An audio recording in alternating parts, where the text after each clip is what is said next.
The afternoon was supposed to be calm. My niece, a quiet 16-year-old, was helping me water the garden at my ranch. She laughed as she sprayed the hose across the dusty driveway.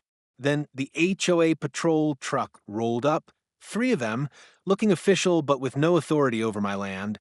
Karen, their self-appointed commander, jumped out first. "You're trespassing on HOA-controlled property," she barked to my niece. My niece looked confused.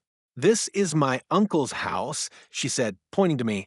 I walked forward, deed in hand, but Karen was already on her radio. Minutes later, a 911 call had brought deputies speeding in. Before I could even speak, one officer, clearly listening to Karen instead of the law, grabbed my niece's arm. She yelped, pulling back. Then came the crackle and pop of a taser. My niece collapsed onto the gravel, gasping for air. That was the moment everything inside me shifted. They thought they were dealing with some random landowner. They had no idea who I was. I knelt beside my niece, checked she was conscious, then stood tall and pulled my wallet from my back pocket. The lead deputy froze as I flipped open the badge. Not just any badge. I'm the federal agent who trains departments like his on use of force law. The air went silent.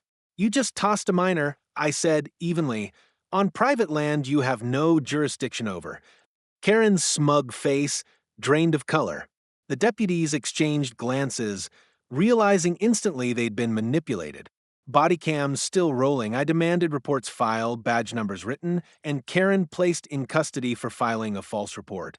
My niece, shaken but strong, stood behind me as paramedics checked her.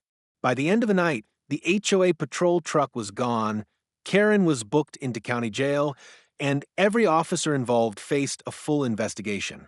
The sheriff himself drove out to my property 2 days later to apologize. My niece now jokes she has the toughest uncle in the country, but she also knows I'll never let HOA bullies or careless cops cross that line again. They thought they could scare us. Instead, they learned the hard way. When you attack family, the law itself can hit back harder than anything else. Karen thought the law was on her side. Turns out, I am the law. For more unbelievable HOA showdowns, hit that subscribe button now.